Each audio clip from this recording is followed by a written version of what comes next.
Welcome to today's discussion of the 15th century. And now we're going to start looking at the early Renaissance. In this lecture, next lecture on the 16th century, we'll look at what's called the High Renaissance. The Renaissance covers an approximately 200-year period from roughly 1400 to 1600 when it's replaced by Mannerism. Many art historians date the beginning of the Renaissance to 1350 to 1380, but for our purposes, we'll just say it starts in 1400, and this clearly overlaps with the late Middle Ages. Before getting into detail on the visual arts, we need to spend a few minutes to look at how people's values changed, and then that's reflected in arts and the literature. We've already seen in the course that until 1300, people saw society and the world as static. They didn't think it was going to change. We saw this with the ancient Egyptians, the Romans, the Greeks, and throughout the Middle Ages until 1300, which is considered part of the late Middle Ages. Medieval theologians had what they referred to as the great chain of beings. Now, with this concept, humans lived in a strict hierarchical order among the humans, and that was all presided over by God. It was fruitless to try and change one's place in society because God had arranged it all, and in fact, doing so, trying to change your place, was considered betrayal or treason against God. Now, clearly in society, this was a recipe for maintaining the status quo. And it's no coincidence Karl Marx, who was, of course, the founder of communism, in his early works, wrote that religion was, quote, the opiate of the masses, like opium for the masses, because Karl Marx, above all, was a historian, and he looked at the history of religion and thought that it had been used by the ruling classes to keep down the poorer classes. Now, in the 1300s, the 14th century, many new ideas and products came into Western Europe from the Arab world, as well as Asia, and this started to change the static view of society and the world. People began to believe that change was possible, both for themselves individually and for society as a whole. Now, this change would require the accumulation of more wealth, and at this time, the easiest way to acquire wealth was to acquire the riches of India and China. And the best products for this were silk and spices. And spices were used both for flavoring. We still use spices in our food today. But even more importantly, many people use them as a preservative. This is particularly important before the age of refrigeration. The city-state of Venice, in what's now northern Italy, was the largest maritime power after Rome and controlled the route for trade throughout the Mediterranean. And Venice, in fact, had a monopoly on trade to China through the Mediterranean and then past Constantinople through the Black Sea and to the overland trade routes to India and Asia. Venice was blocked in 1543 when the Turks defeated Constantinople and took over the city and blocked that lucrative sea route. Well, the net result of all this was the West European nations, France, Britain, Spain, and Portugal, and the Netherlands, wanted to find their own routes to acquire the riches of China and India. They tried routes going south around Africa and to Asia. And Christopher Columbus, of course, as you already know, sailed west from the Atlantic. And as you probably studied before, Christopher Columbus did not have his calculations correct when he arrived in what's now the Bahamas. he had calculated the distance and thought that was exactly the distance to Asia, and for that reason he called the natives Indians. And in fact, Christopher Columbus went to his deathbed several decades later thinking that he had in fact gone to Asia, when others came to realize that he had discovered a new landmass, the Western Hemisphere. This entire period of West Europeans reaching out to try and get to Asia is called the Age of Exploration. Now, apart from gaining riches, the people who did this, the leaders, also wanted personal glory for themselves.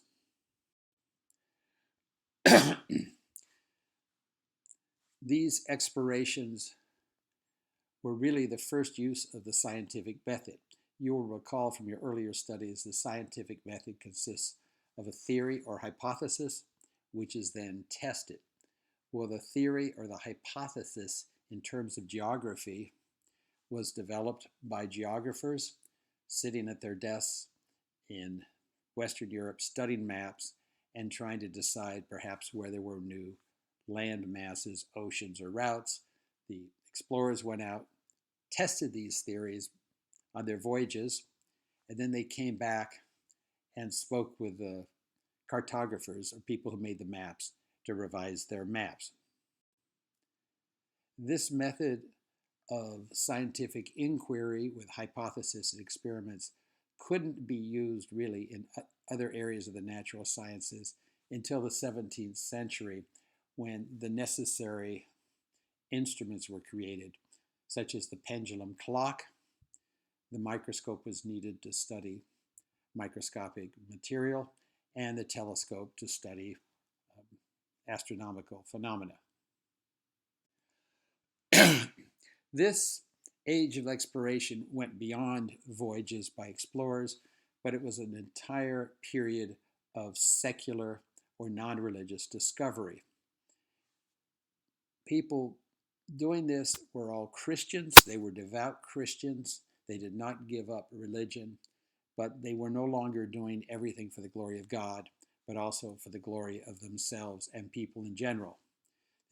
We now start to see artists signing their works, both painters and sculptors. That never happened in the Middle Ages. You could ask art historians who was the most famous painters in the Middle Ages, and they would be hard-pressed to tell you because the painters didn't put their names on. What they were doing is reviving the Greek belief that we saw before, that man is the measure of all things. And this secularizing spirit, non-religious spirit of inquiry, led to some people calling themselves humanists, since they were interested above all in human nature and human values. And many of them tried to be all-around men, and we're not talking about many women here, so it's safe to say men, who could do various things, could be engineers, scientists, painters, etc. And these were the men that the Roman writer Cicero had praised. During the Renaissance, they came to be known as Renaissance men, and in the next lecture, we'll talk about Leonardo da Vinci as the iconic Renaissance man. They wanted explorers, thinkers, they wanted to discover the secret of living the good life here on Earth. And they wanted to do this by looking back to antiquity, and for West Europeans, antiquity meant the Greek and Roman empires. And I put here in red, and this is very important, a major legacy of Renaissance is the belief that humans, if they achieve their full potential, could be happy in this world. Now, today, we don't think this is very revolutionary. This is quite obvious, but this was a completely new concept. Previously, people had resigned themselves to suffering in this world through poverty, hunger, cold, disease, hate, you name it, so they would be rewarded in heaven. And you'll recall St. Augustine, we looked at previously, the course, who was the author of the City of God, said happiness was only possible in heaven thanks to the sin of Adam and Eve, who had been expelled from the Garden of Eden because they had disobeyed the command of God. Another important legacy of Renaissance is that direct observation is better than simply reading the ancient texts of the Roman and Greek authors. This later led to the 16th and 17th century's scientific revolution, particularly, as I mentioned before, when they had the tools of the microscope, telescope, etc., and helped lead to the Enlightenment of the 18th century. Excuse me. Now people were looking for paradise on earth, and existence was pretty tough then. Poverty was the lot for over 90% of the people. Disease, didn't matter if you're wealthy or poor, you suffered from disease, particularly skin infections, which cause constant itching, all sorts of aches and pains. And there was war, there was crime, and so people were looking for some place on earth that would not suffer from these problems. Well, as the voyagers went out, and as after the Western Hemisphere was discovered, the natives there were initially seen as, quote, noble savages. They were savages in the sense that they weren't Christians. They didn't know enough to cover their bodies, etc., but they were somehow seen in a noble light. And the real question became, can these Indians or Native Americans be saved spiritually? In fact, Christopher Columbus on his first voyage had returned to Spain with 15 or 20 Native Americans to have the bishop in Spain determine if they had souls, and that was done by teaching them Spanish for a year or so, teaching them the Bible, the theories of the church, and then they were questioned at depth by the bishop, who in Madrid came out and said, yes, they are capable of learning religion, they must have souls, and at that point, the Spanish sent many missionaries to Latin America. And these missionaries, it's significant, took the time to learn the native languages. Renaissance humanists' objective was precise knowledge with objectivity. They realized they had biases. They wanted to be as objective as possible. Leonardo da Vinci, who is considered the iconic or quintessential Renaissance man. We'll talk more about him again in the next class. He placed experience and experiments higher than book learning and secondhand authority. He personally studied anatomy in great depth at a time when the church did not allow dissections of human bodies. He paid grave robbers to dig up freshly buried bodies so that he could dissect them. He also studied hydraulics and other scientific subjects to better understand the earth. And in his trips around Italy, Leonardo da Vinci went to a mountain and found on the side of it some fossils of fish that then lived in salt water. And he concluded from that somehow the earth had changed.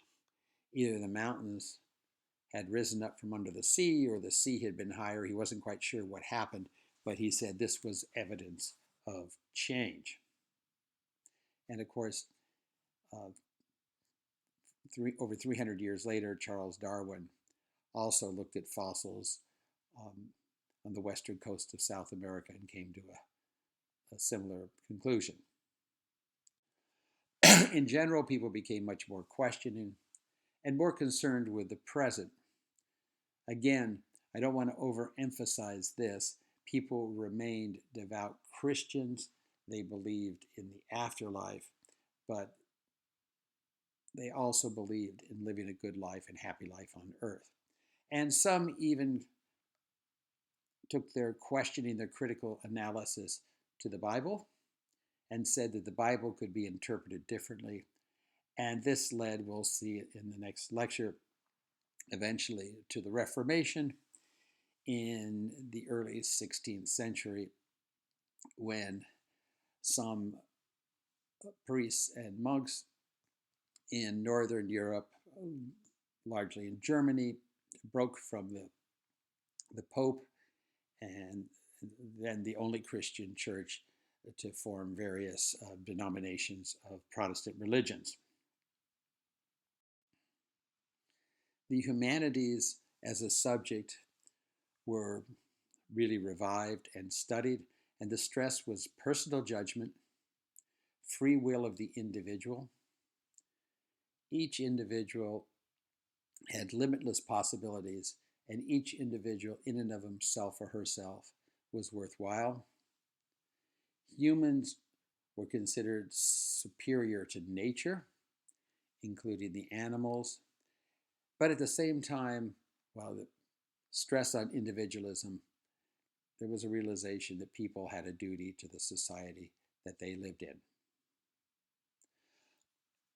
Unlike the Middle Ages, where the scholars, the learned, were largely monks and priests, now they were lay people, and they taught morals to the ruling class and the educated. And again, as I mentioned before, they remained devout Christians. Now let's turn to the visual arts, painting largely, and architecture.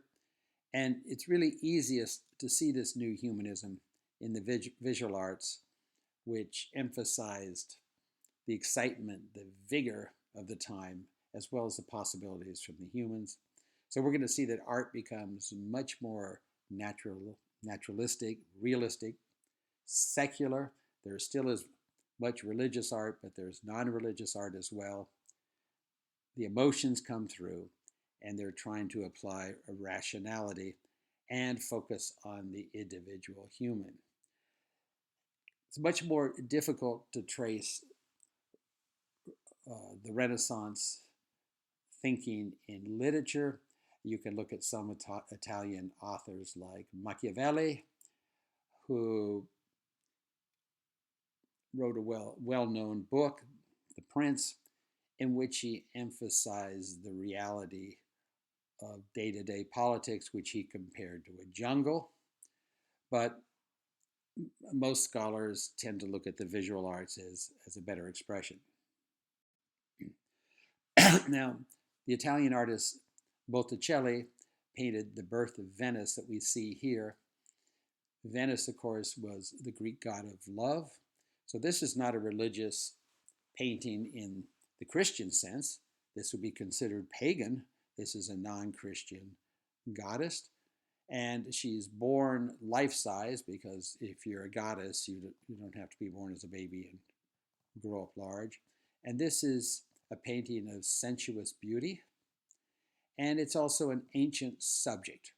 This is a very well-known piece of work. It's a very large piece of work. But again, artists are moving away from the Christian subjects. Now, even Michelangelo's famous painting on the ceiling of the Sistine Chapel in the Vatican, which we will see in great detail in the next lecture. This is a fresco painted on wet plaster. And on the right, we have God and the angels giving the spark of life to Adam on the left. Now, obviously, this is religious. In fact, the entire ceiling consists of scenes from the Old Testament. But this has a lot of focus on man, the greatness of man. Of course, it requires God's touch, but it's part of the Renaissance here. And we'll talk about this painting and other works by Michelangelo in the next lecture. In the last lecture, we discussed the Black Death or bubonic plague of the mid-14th century. But recovery in Western Europe came fairly quickly. But there was obviously a labor shortage, because almost half the population had died in most of Western Europe, up to 90% in some cities such as Paris. Well, a labor shortage, and over a number of decades, that led to a major increase in the wages of even the poorer workers, and there was great new wealth of the wealthy. And it also led to the end of feudalism, because cities started growing more and the wealth was no longer just concentrated in agriculture. You also had several simple new inventions that greatly increased productivity and thereby increased the wealth of the societies.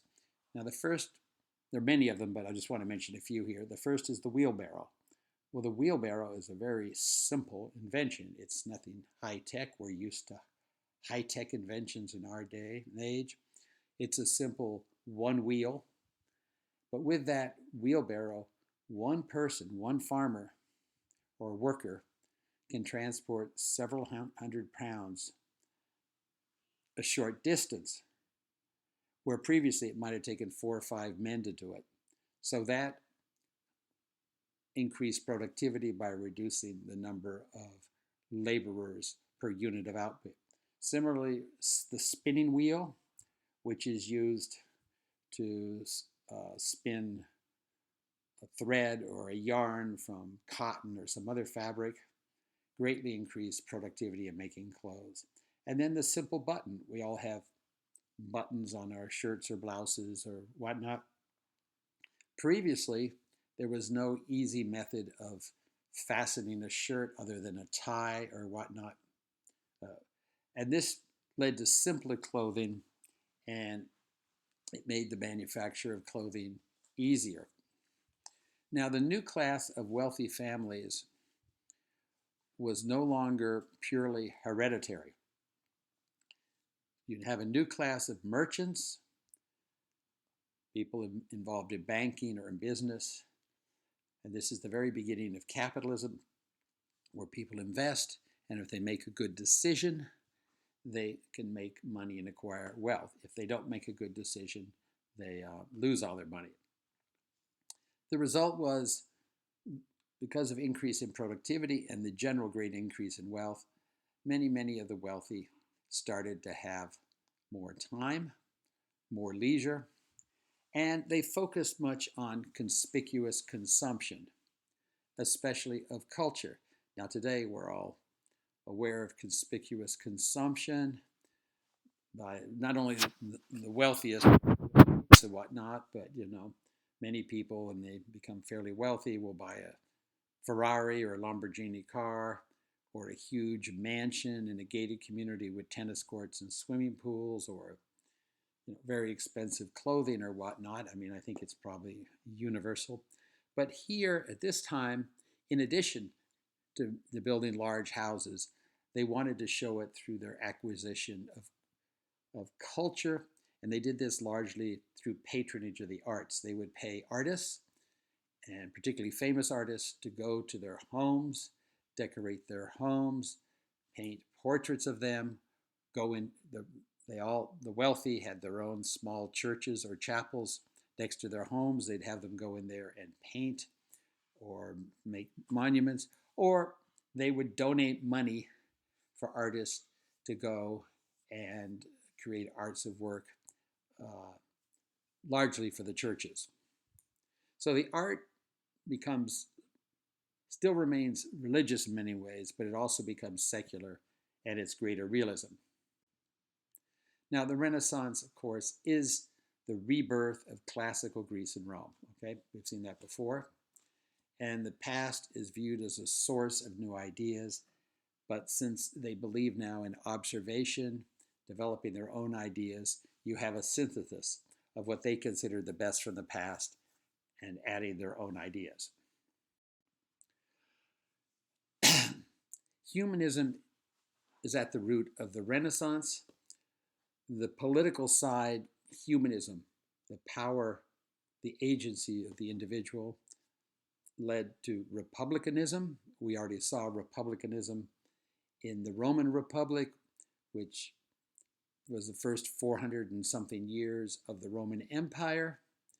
And now we have the wealthy people, only the men with money were allowed to vote for representatives.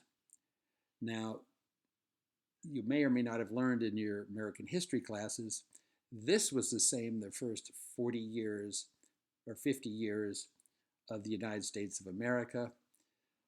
Women obviously couldn't vote until 100 years ago. The The slaves couldn't vote, but among white men, only white men with money, which meant land or a store or something, were allowed to vote until the 1820s. So this is not entirely so strange. The artists, as we saw, started working as individuals seeking personal fame, not just for the glory of God.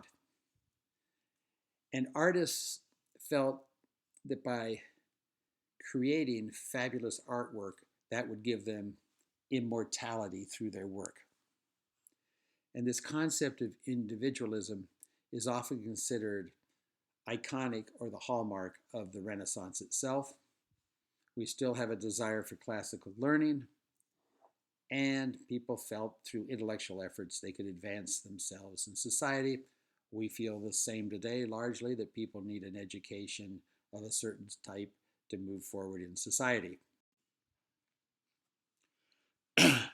Emphasis on a good life. People must lead a good moral life, but not just religion and a strict ethical code. And consequence was through the proper education, people could perfect themselves and also society. So it was the person and the extension of society.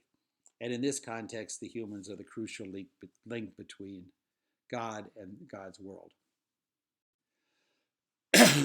Now, a real revolution in printing helped spread this humanist thinking throughout Italy and then beyond Italy. It spread through Gutenberg's invention of movable metal type in the printing press. Gutenberg was in Germany. Now, many people mistakenly think that Gutenberg invented the printing press. Well, no, the printing press had been around for a long time, but previously it had been a block of wood or metal, which was cut out with a sharp tool by hand for each page. You couldn't put many words on the page because you had to take a sharp tool and carve out of the wood or metal, each letter, each sentence, etc. That would take a long time. You'd put ink on it, you'd press it on the paper, and that would print a page. But the problem is when you wanted to go to page 2, you had to start over and spend many days engraving either piece of wood or metal. What Gutenberg did, he revolutionized that by saying, instead of a block, we'll have trays of letters. And so the printer would have in front of him boxes with all the letters like A, B, C, the numbers.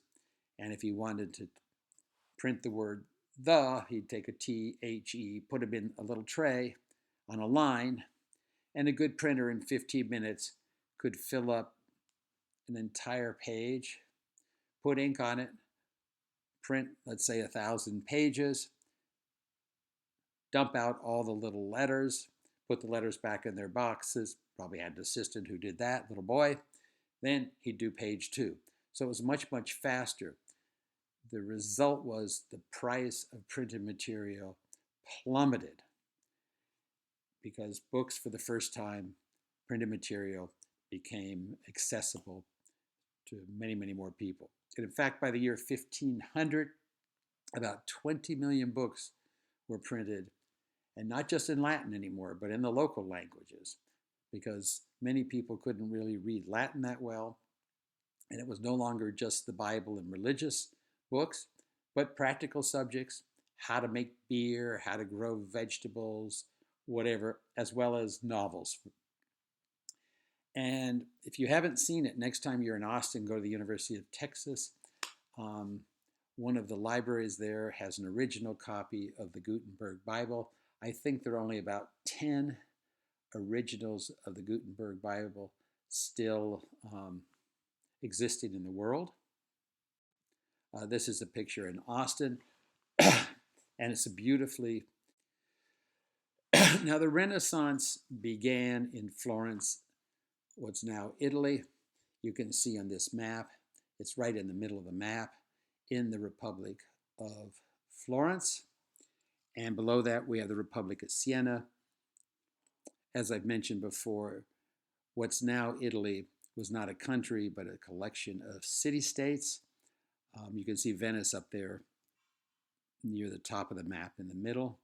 And only in the 1860s did Venice come together. Excuse me, not Venice, Italy come together to be a country. You can see Rome in the lower middle of the map. And all that area around Rome going up are called the states of the church, or the papal states. This is land that the church and the head of the church, the Pope, personally owned. And the Pope also had a very large army at the time. He wasn't just a spiritual leader. Now, Florence was the center of the European banking system.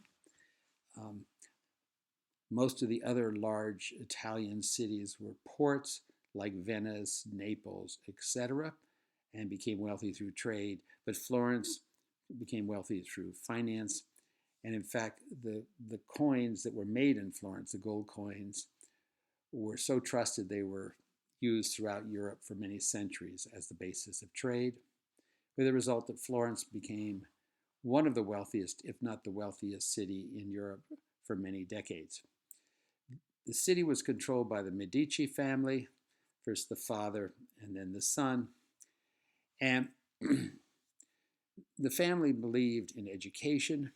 They were very interested in the classics, and to increase the study of classical Greece, they set up a Platonic academy, and they imported Greek writings of Plato from the Arab scholars who had been studying them, because, and same thing for Aristotle. The government was republican, in which the wealthy in the guilds or professional associations elected representatives who ran Florence. Now, a logical question is, why did the Renaissance start in Italy?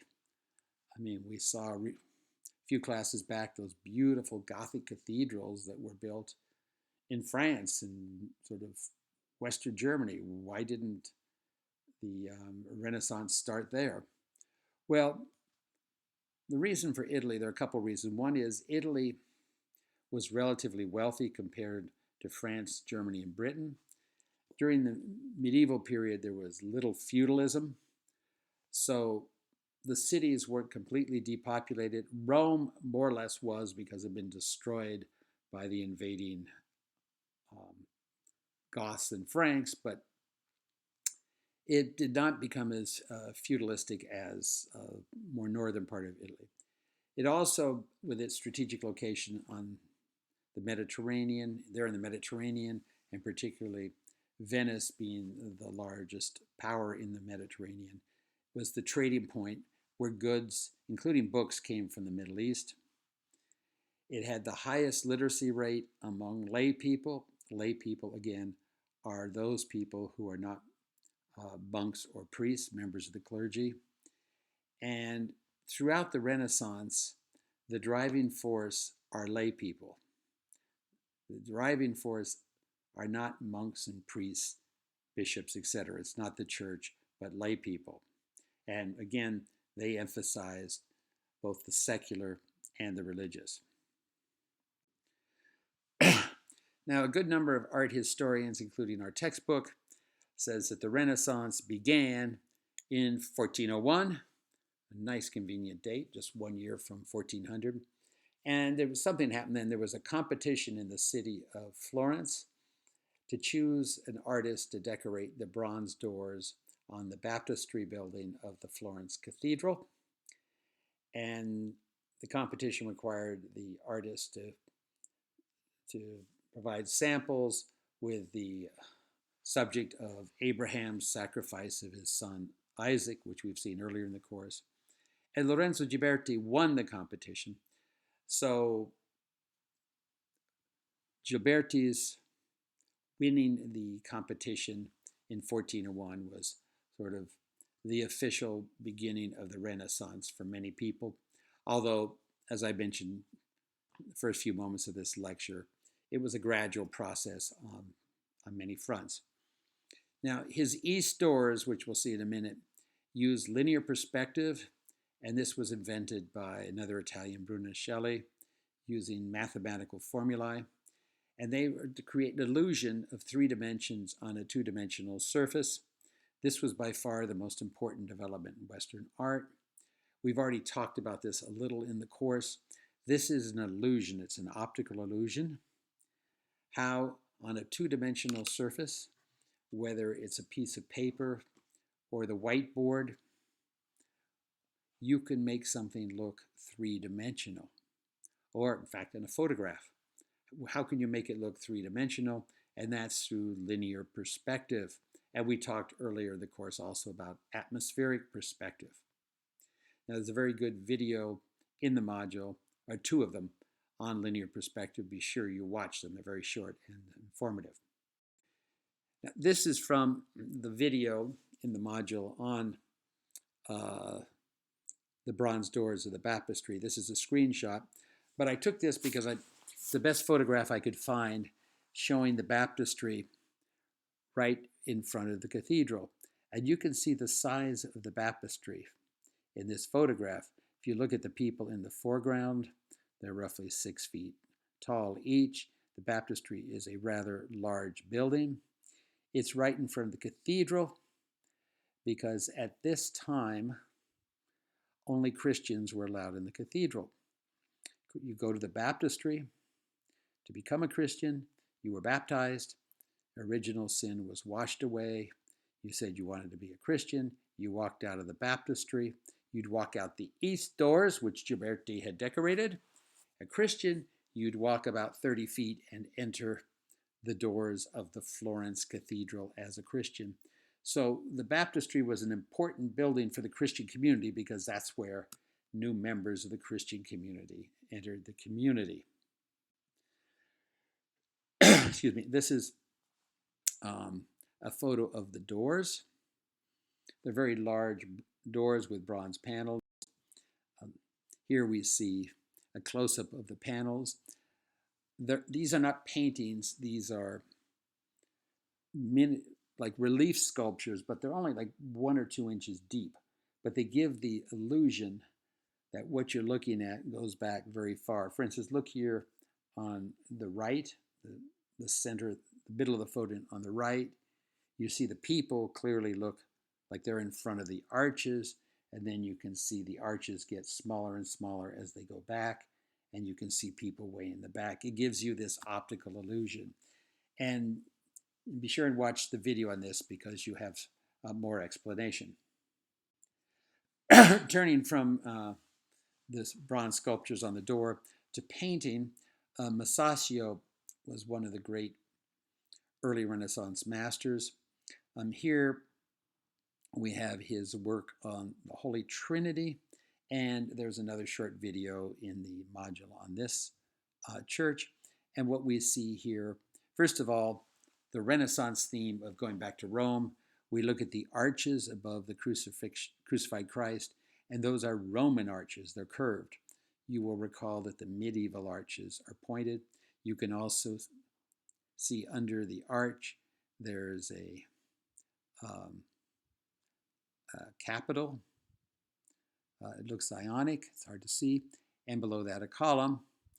Then you can see this is the Holy Trinity, very central to Christianity. You have Christ the Father, Spirit, and the Son is Christ, the crucifixion. The 2 kneeling figures outside praying are Mr. and Mrs. Medici, the wealthiest people in Europe, who paid Masaccio, commissioned him to paint this work. In terms of linear perspective, if you look at the ceiling there above Christ's head, look at the little squares. They get smaller as you go back, and all of the diagonal lines go to a vanishing point to focus your attention. This is a schematic diagram of the vanishing point. Again, it's explained in more detail in one of the videos.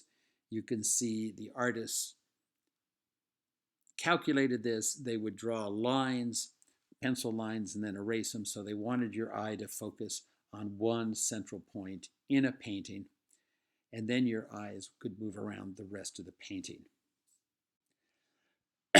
Another masterpiece by Masaccio is a fresco, a painting on wet plaster of Adam and Eve being expelled from the Garden of Eden by the angel Gabriel, who is threatening them with a sword. What you see here significantly are strong, strong emotions. Look at the face of Eve. And Adam has put his hands to his face, saying, "Oh my God, why did we disobey God? Now what will happen to us?" And then you can see, first time in 1,000 years in Western Europe, returning to naturalism in terms of the body. And I'm not talking about the nudity, but you look at Adam's ribs, rib cage, his stomach. The proportions are a little off. Adam's arms are a bit short, and Eve's left arm looks like people have calculated it's longer than the right arm, but it's moving back towards naturalism. And finally, for Masaccio, we have his painting of the Virgin and Child. There's a separate 5-minute video on this, be sure and watch. And you see here much more realism than we were seeing in the last lecture with Giotto. We're seeing here the baby, Christ, has baby fat. The cheeks are fat, the arms, it's a chubby baby, a typical healthy baby. You see the baby is eating grapes from his mother's hand, and the other fingers are still in his mouth. This is something that's not considered good manners, of course, but this is the way babies act. You look at the painting of Mary. The drapery is very, very realistic. The detail, but perhaps most important are the modeling, the shadows, and you can clearly see the light coming in from our left on Mary, and you can see Mary's shadow, in fact, on the edge of the large throne she's sitting on. Turning to architecture, Filippo Brunelleschi was the Renaissance master, particularly the early Renaissance. Like other Renaissance artists, he emphasized studying the classics and precise measurements. It's important to note that the Gothic architecture that we saw in the beautiful Gothic cathedrals in France and Western Germany, such as Notre Dame in Paris, never really entered Italy. Now, Brunelleschi came along, and the Cathedral of Florence had already been built several decades before, but it wasn't finished because they built it, and they built a large circular dome up near the altar, but no one knew how to put a dome up there that didn't fall down because it was very difficult to build a dome.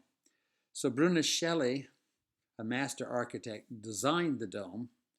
He drew upon the Roman Pantheon, which had been built 1,500 years before, but he revised it because the Pantheon's dome was too heavy. It would have crushed the cathedral. Brunelleschi was told, just build the dome. Brunelleschi said, well, if we want to copy the Pantheon, we have to have the walls 3 times thicker. And they said, no, your job is to build a dome. So what he did is he put in buttressing of Gothic cathedrals in the dome, but not flying buttresses. And his dome is considered one of the iconic masterpieces of the Renaissance. And in fact, Michelangelo, who later designed St. Peter's Cathedral in the Vatican, which has a very similar dome, credited Brunelleschi for the design. Now, this is a view of the dome. You can see the beautiful dome, huge dome for the size of the church. First of all, you can see, looking at it in the lower right-hand side of the photo, as we look at it, you can see the baptistry building that we talked about before, the cathedral. So when Brunelleschi arrived, the cathedral was built, but there was no dome. So he had to develop it. Be sure and watch the video on this. It gives more detail on the construction process. This is a cross-section of the church, and you can see the church has relatively thin walls. So what he had to do was build a ceiling, a dome-shaped ceiling, and then it's hollow, and then you have a covering over the structure. This is the main structure for the dome. It's made of pieces of wood, much like our houses today have a frame of wood. And to prevent the wood from pushing out, it has a big chain around it. Underneath that, they put small stones for the ceiling. And then they have 3 or 4 foot space. And then above that space, they have the actual ceiling. You can see that better in the video. And if you don't suffer from claustrophobia when you go visit this, you can climb up between the 2 roofs and go up to the top. Well, thank you. And in the next lecture, we'll continue the discussion of the Renaissance by looking at the High Renaissance.